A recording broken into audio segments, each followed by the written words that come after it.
오늘 우리에게 주시는 하나님 말씀 요한복음 21장 7절에서 14절입니다. 본문 말씀을 읽을 때 오늘 우리에게 말씀하시는 주의 음성을 들으시기를 바랍니다. 예수께서 사랑하시는 그 제자가 베드로에게 이르되 주님이시라 하니 시몬 베드로가 벗고 있다가 주님이라 하는 말을 듣고 겉옷을 두른 후에 바다로 뛰어내리더라. 다른 제자들은 육지에서 거리가 불과 한 50칸쯤 되므로 작은 배를 타고 물고기 든 그물을 끌고 와서 육지에 올라보니 숯불이 있는데 그 위에 생선이 놓였고 떡도 있더라. 예수께서 이르시되 지금 잡은 생선을 좀 가져오라 하시니 시몬 베드로가 올라가서 그물을 육지에 끌어올리니 가득히 찬 큰 물고기가 153마리라.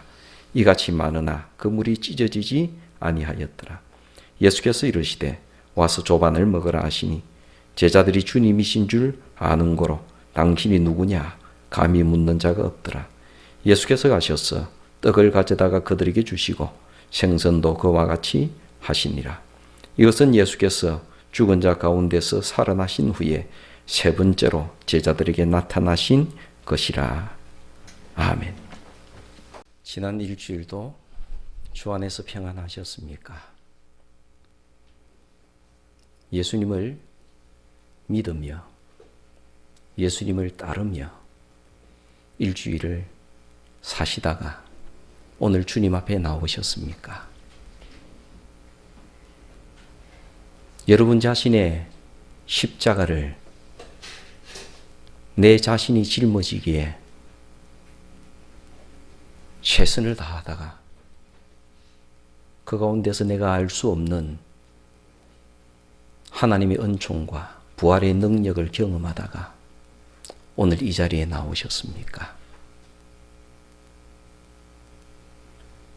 이후로도 예수님을 굳게 믿으며 예수님을 따르겠다고 결단을 하면서 이 자리에 나오셨습니까? 우리들은 예수님을 통하여서 인생이 무엇인지 새롭게 배우는 사람들입니다. 우리들은 인생에 대한 전문가가 아닙니다. 내가 인생을 가장 잘 알고 있다라고 생각하는 것을 주님 앞에서 포기한 사람들입니다.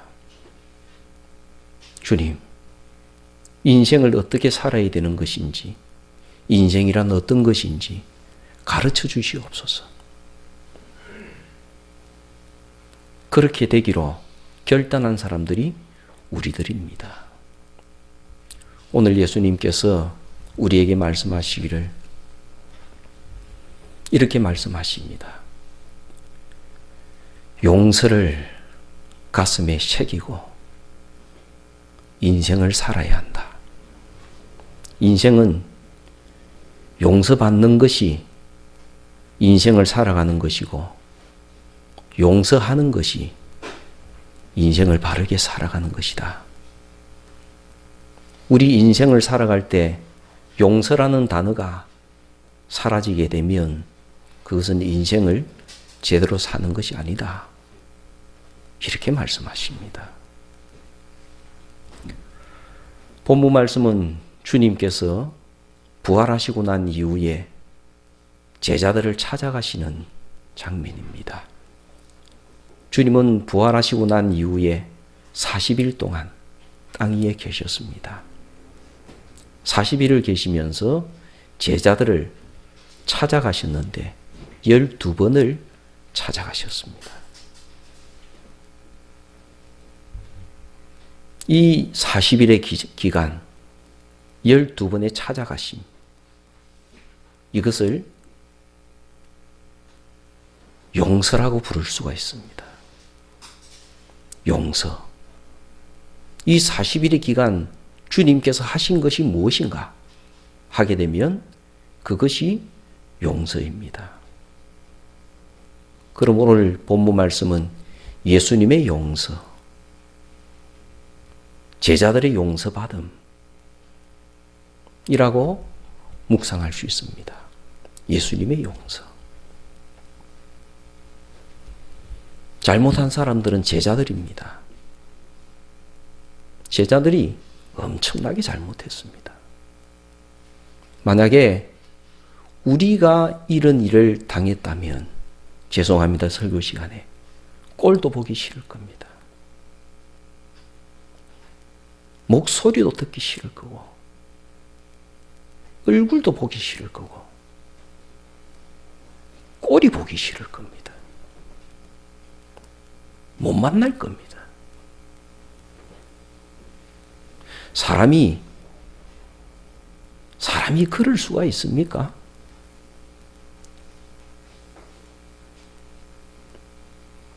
예수님하고 제자들하고 어떤 사이인데 진짜 예수님이 어려울 때, 진짜 예수님이 힘들 때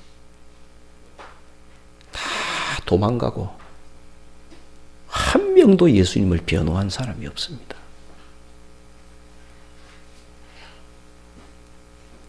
우리는 이것을 가리켜서 죄라고 부릅니다. 죄. 예수님은 죄에 대해서 비유를 들어서 말씀하셨습니다. 우리에게 알아듣기 쉽도록 죄가 뭐냐? 죄는 빚진 것이다. 주님은 그렇게 유명하게 말씀하셨습니다. 우리는 이 예수님의 말씀을 가슴에 새겨두어야 됩니다. 죄가 뭐냐? 하게 되면 죄는 빚진 겁니다. 빚을 지는 게 죄예요. 빚을 지고 그것을 갚지 않는 것이 죄입니다. 빚이라는 게 뭡니까? 마땅히 주어야 될 것을 주지 않는 게 빚입니다. 내가 마땅히 타인에게 돌려줘야 될 것, 주어야 될 것, 그 주어야 될 것을 주지 않는 것이 빚입니다. 이 빚이 죄예요. 우리는 마땅히 주어야 될 것을 주지 않고 살아가는 때가 참 많습니다. 부모님을 생각하면 우리는 죄인이 됩니다. 부모님께 마땅히 드려야 될 것을 다 드리지 못한 게 내가 알기 때문에. 우리는 배우자에 대해서 빚진 사람입니다. 배우자에게 우리가 마땅히 주어야 될 사랑과 배려와 그 모든 것이 있는데 그것을 제대로 주지 못하면 그게 빚입니다. 그게 죄예요. 자녀들에게도 마땅히 주어야 될 것들이 있습니다. 그런데 그것을 충분히 주지 못할 때, 그것을 제대로 주지 못할 때, 그게 마음의 빚이 됩니다. 그런 걸 가리켜서 죄라고 얘기합니다. 예수님께서 말씀하신 이 죄라는 개념을 사회와 국가로 연결시키게 되면 빚을 지지 않은 자가 없습니다. 국가들 가운데서 부강한 국가들은 부강하지 못한 국가에게 줘야 될 것이 있습니다. 그거는 잘하는 게 아니고 당연한 겁니다. 마땅히 줘야 됩니다. 그것을 주지 않고 살아가는 것. 그게 빚입니다. 그게 죄입니다. 베드로를 비롯한 예수님의 제자들은 예수님께 당연히 드려야 될 것이 있었습니다. 예수님에 대한 사랑과 예수님을 변호하는 것과 예수님과 함께 고난을 당하는 것과 예수님과 함께 마지막까지 끝까지 있는 것. 그 제자들이 마땅히 예수님께 드려야 될 것입니다. 그러나 그들은 도망갔습니다. 다 도망을 갔습니다. 베드로는 공개적으로 부인했습니다. 가룟 유다는 대놓고 예수님을 팔았습니다. 잘못한 사람들이에요. 우리가 입장을 바꿔놓고 생각하면 우리가 예수님의 입장이라면 얼마나 화가 나겠습니까? 너희들도 사람이냐? 정말 보기도 싫을 겁니다.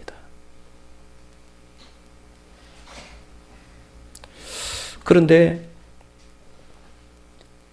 예수님께서 이들을 용서하십니다. 이 예수님께서 용서하시는 이 과정이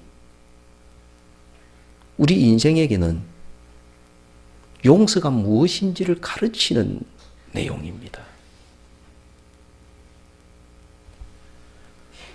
예수님의 제자들은 그래도 자기들이 잘못했다라는 것은 알고 있는 사람들입니다.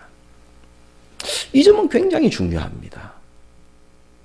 세상에는 자기가 잘못해놓고도 자기가 죄인이면서도 내가 잘못했다고 생각하지 않는 양심이 허물어진 사람들이 참 많습니다.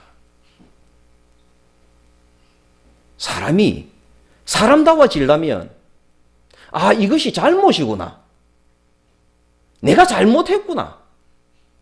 내가 저 사람에게 큰 아픔을 주었구나. 그것을 깨달아야지. 그것을 알아야지. 용서를 구할 수 있습니다. 그리고 또 그것이 굉장히 심각하게 내가 잘못한 걸 알게 되면 용서를 구할 수 있는 마음조차도 생기지 못합니다. 너무 염치가 없어서. 그래서 그 사람 앞에 서게 되면 말도 못하고 죄인이 됩니다. 그리고 그 사람이 원하는 것이 있으면 아무 소리 하지 않고 들어줍니다. 그리고 난 뒤에도 나는 여전히 죄인이라고 생각합니다. 한 번 그렇게 했다 그래서 내가 용서받았다. 그런 느낌이 잘 안 듭니다. 제자들의 심정이 그렇습니다. 이 40일 동안 제자들을 보게 되면 정말 제자들이 풀이 죽었습니다. 정말 말을 안 합니다. 이 제자들이 자기 입을 열어서 예수님, 죄송합니다. 용서해 주십시오. 그때는 우리가 진짜 잘못했습니다. 그렇게 말하는 구절이 없습니다. 너무너무 죄송하니까 그 말조차도 못하는 겁니다. 그래서 예수님께서 갈릴리로 가라 말씀하시면 아무 말도 안 하고 갈릴리로 갑니다. 예루살렘을 떠나지 말라 말씀하시니까 아무 소리 안 하고 예루살렘을 그냥 떠나지 않고 계속 있습니다. 이것이 회개하는 사람들의 모습입니다. 이것이 잘못한 사람들의 모습이에요. 그런데 이 용서를 구하는 사람의 모습이 잘못된 모습을 우리는 참 많이 봅니다. 아주 떳떳하게 내가 잘못했다. 한번 용서해다오. 그리고 그 사람이 용서를 안 해주면 그것도 용서 못 해주나? 내가 잘못했잖아. 그리고는 두 번, 세 번 지나가면 그것도 용서 안 해? 정말 쫀쫀하네. 두고 보자. 이런 사람들 세상에 많습니다. 누가? 그럼 또 옆에서 그런 사람 보고 말을 하죠. 용서해줘라. 잘못해서 하잖아. 용서해줘라. 또 어떤 기독교에는 그렇게 말을 합니다. 아, 예수님께서 용서하라 그러셨잖아. 말씀에. 그러니까 용서를 해줘. 아, 이 정도 되게 되면 우리는 할 말이 없습니다. 용서는 누가 하는 건가 하면 당사자만이 용서할 수 있는 겁니다. 하나님까지도 이 일에 개입을 안 하십니다. 그것은 너 문제라고 하시는 거예요. 당사자만이 나에게 죄 지은 사람을 용서해 줄 수 있는 겁니다. 누가 용서를, 그 정도면 용서를 해줘야지 누가 그렇게 말을 할 수 있단 말입니까? 없습니다. 제자들을 용서할 수 있는 분은 예수님밖에 없습니다. 그러니까 이 제자들은 예수님의 용서가 충분히 느껴질 때까지 예수님 앞에 죄인입니다. 이것이 제자들의 모습이 그래도 주님 앞에 바르게 나타난 이유입니다. 성도 여러분, 우리들이 인생 살아가면서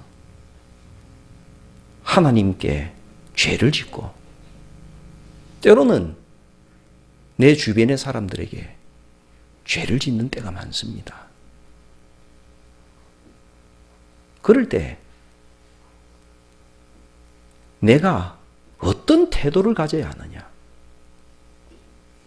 이것은 정말 본문에 나오는 제자들의 모습을 통해서 말씀하시는 주의 음성에 귀를 깊이 기울일 필요가 있습니다.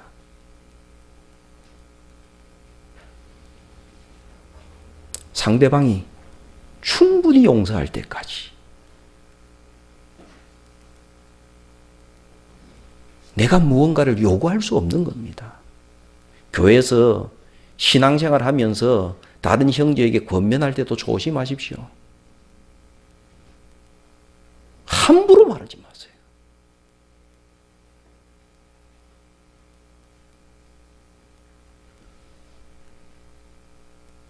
이제 용서하시는 예수님의 모습을 우리에게 보여주십니다. 예수님께서 용서하시는 과정을 볼 때 예수님께서 정말 예수님에게 잘못한 사람들을 예수님이 찾아가시지 않습니까? 보통 보게 되면 잘못한 사람이 찾아오잖아요. 그런데 그 잘못한 사람이 너무너무 잘못해서 찾아올 용기조차 없을 때 예수님께서 찾아가십니다. 이것은 정말 사람으로서는 할 수가 없는 겁니다. 속에서 열불이 나는데 어떻게 찾아갈 수가 있습니까? 그런데 예수님은 찾아가시거든요. 그리고 찾아가셔서 말씀을 하시는데 보통 보게 되면 내가 안 좋은 일을 당했으면 속에서 화가 나서 너 그거 잘못했잖아 라고 말을 하지 않습니까? 너 그때 그렇게 잘못했잖아. 그렇게 말을 하는 게 사람이 보통 하는 일인데 예수님께서는 제자들에게 너희들 이런 나쁜 일을 했잖아. 너희들 이렇게 했는데 내가 굉장히 마음이 아팠어. 너희들 그렇게 할 수 있냐? 하고 예수님께서 제자들의 잘못을 한마디도 말씀 안 하신다는 거예요. 정말 예수님은 대단하신 분입니다. 어떻게 그러실 수가 있는지. 그 제자들의 잘못을 한마디도 지적을 안 하십니다.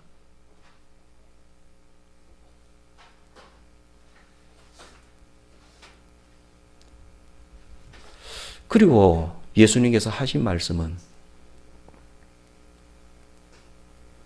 평안하라 이런 말씀하셨습니다. 평안하라. 죄를 지은 사람이 어떻게 마음이 평안할 수가 있습니까? 엉망인데 세상 모든 것이 뒤죽박죽이 됐는데 죄를 지으면 사람은 엄청난 외로움을 느낍니다. 죄를 지은 사람은 고독을 느껴요. 죄를 지은 사람은 두려움을 가집니다. 이 죄에 대해서 임하게 될 형벌을 생각을 하게 됩니다. 잘못을 아니까. 그리고 그 죄를 지은 사람은 어느 누구도 이 죄를 대신할 수 없다는 것을 그때 비로소 깨닫습니다. 혼자라는 것을 철저히 깨닫습니다. 굉장히 외로움을 느낍니다. 그럴 때 마음의 평안이 어디 있습니까?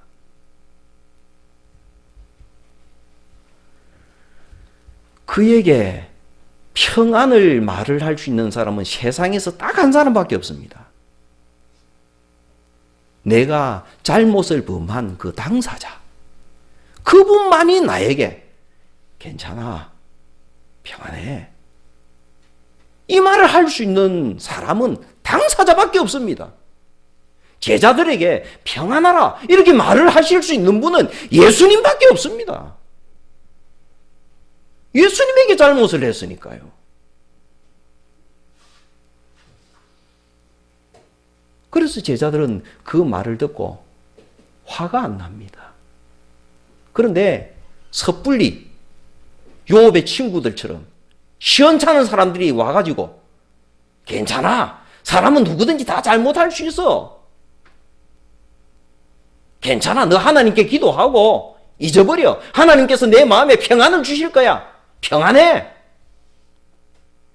이렇게 말한다면 한편으로는 화가 날 겁니다. 네가 나를 어떻게 알고, 내 속이 어떤지를 알고 함부로 그런 말을 하네. 평안이 안 됩니다. 그러나 세상에서 딱 한 분, 이때 당시의 제자들에게는 예수님만이 평안을 말할 수 있습니다. 평안하라. 그러면 너무 미안고 그 말씀을 너무너무 받아들이기는 어렵지만 반발은 생기지 않습니다. 화는 나지 않습니다. 그리고 또 예수님께서 하신 것을 보게 되면 오늘은 정말 특별한 겁니다. 우리가 생각하면 예수님의 제자들이 우리 잘못했으니까, 그리고 예수님께서 우리에게 평안하라 말씀하시고 그러니까 우리가 예수님께 뭔가 이렇게 잔치라도 해서 대접하자, 보통 보면 그렇게 생각하지 않습니까? 그걸 또 사람들은 또 은근히 기대하지도 않습니까? 그런데 예수님께서 고통을 당하신 예수님께서, 잘못을 당한 예수님께서 제자들에게 음식을 차려주시는 거예요.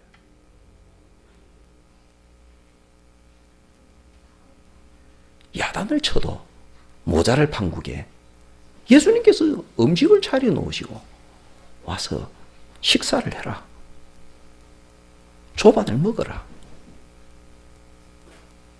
그렇게 말씀하시는 거예요. 그것이 본문 말씀입니다. 이 예수님은 이 용서의 과정을 무려 제자들을 12번이나 찾아가시면서 예수님께서 용서를 하시는 과정이 나옵니다.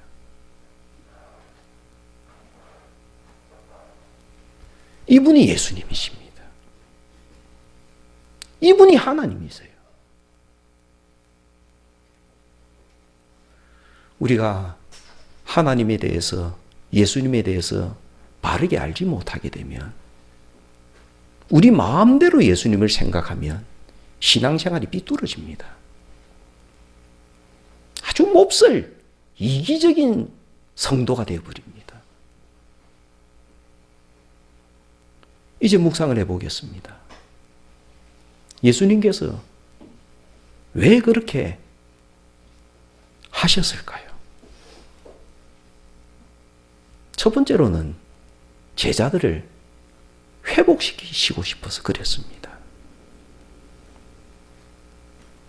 다른 말로 표현하면 예수님은 제자들을 사랑하시는 거예요.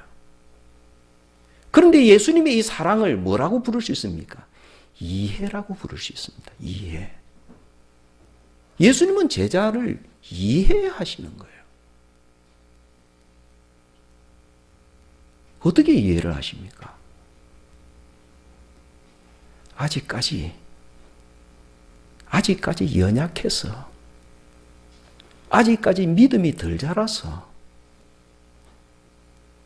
부족해서, 너희들이 그런 거 내가 안다.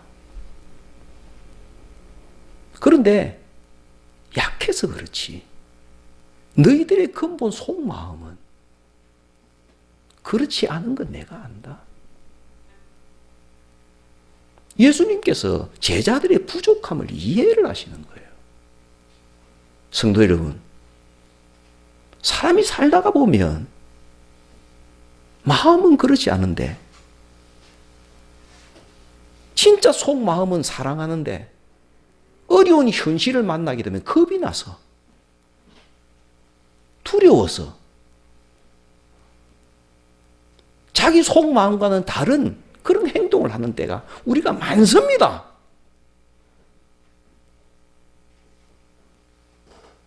그런데 그 사람도 이해를 받고 사랑을 받고 더 성장하게 되면 그 정도 어려움은 넘어지지 않을 수 있는 사람으로 변할 수 있습니다.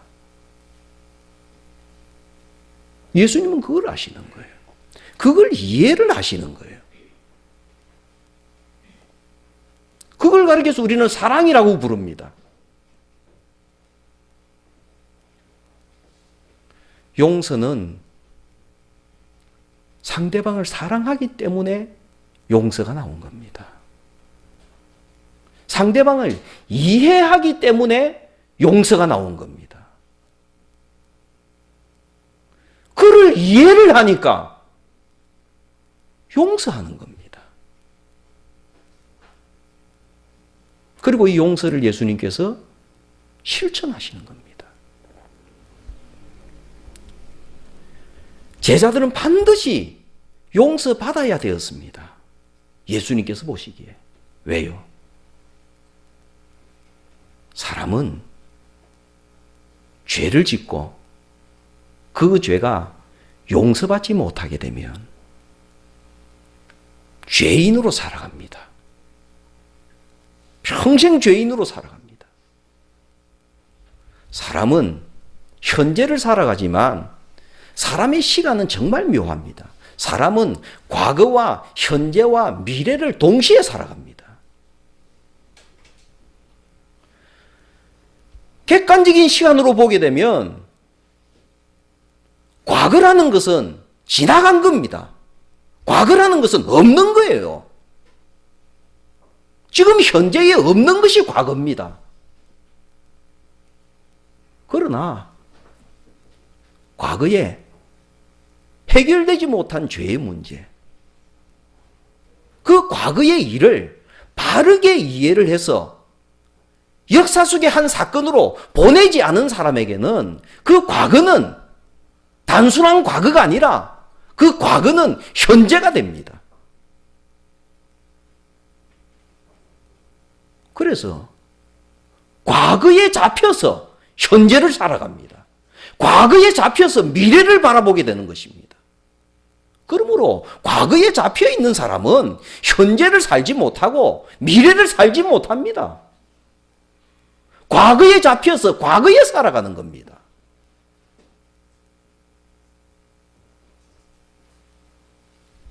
그런 사람이 어떻게 주의 복음을 전하는 사람이 되겠습니까?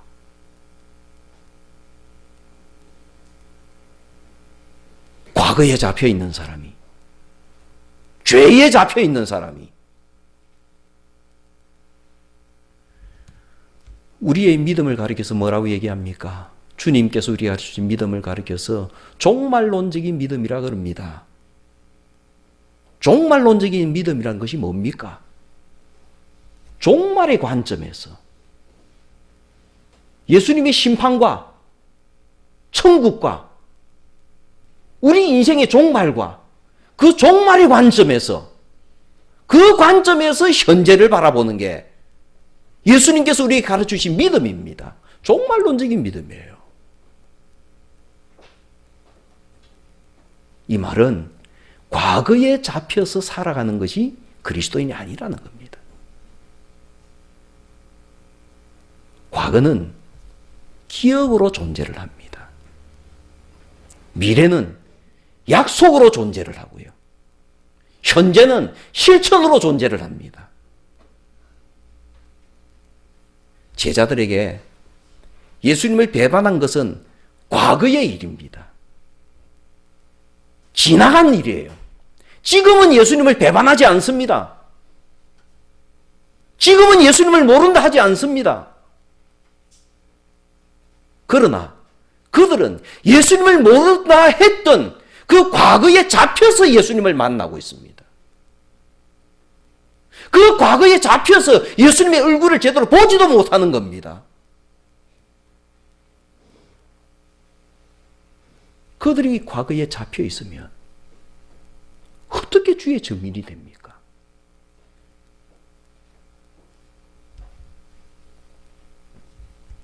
그래서 주님께서 그렇게 노력을 하신 겁니다.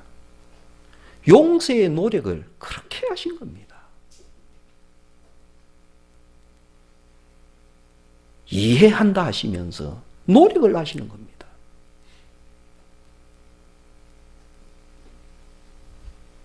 사랑하기 때문에 그가 인생을 바르게 살아가기를 원하시기 때문에 종말론적인 믿음을 가지고 인생을 당당하게 살기를 원하시기 때문에 주님께서 그렇게 노력을 하신 겁니다.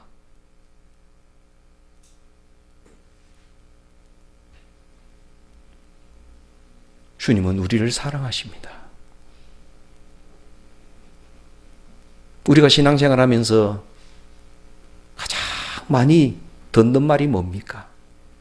주님은 나를 구원하셨습니다. 주님은 내 죄를 용서해 주셨습니다.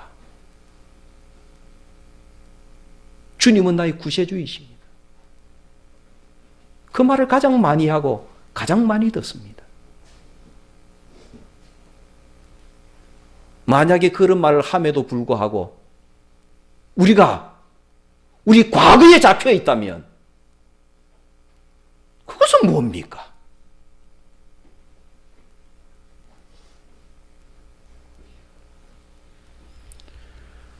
우리들은 주님 앞에 기도를 합니다. 주여,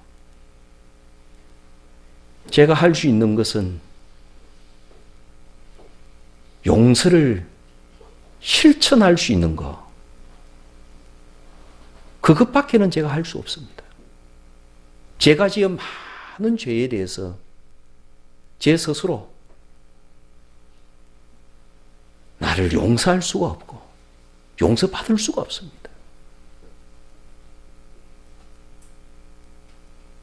하나님께서 나를 용서해 주지 않으신다면 나는 용서받을 수 없고, 내가 잘못을 범한 타인이 나를 용서해 주지 않는다면 나는 용서받을 수 없습니다. 용서받는다는 것은 제 능력이 아닙니다. 그러나 주님, 작은 실천이라도 용서할 수 있는 것은 훈련할 수 있습니다. 그렇게 말씀드릴 수 있을 것입니다. 분명한 것은 용서가 우리 생애에서 경험되지 않으면 우리는 올바른 인생을 살 수 없습니다. 마지막으로 주님께서 말씀하신 비유를 잠시 얘기하고 마치려고 합니다. 주님께서 1만 달란트 비유와 1만 달란트 용서받은 사람과 100데나리온을 용서하지 못한 사람의 비유를 말씀하신 것이 있습니다. 그 말씀 가운데서 너가 1만 달란트를 용서받은 것을 마음속 깊이 깨닫고 있으면서, 알고 있으면서 100데나리온을 용서하려고 노력하지 않는 것은 죄다, 그렇게 말씀하십니다.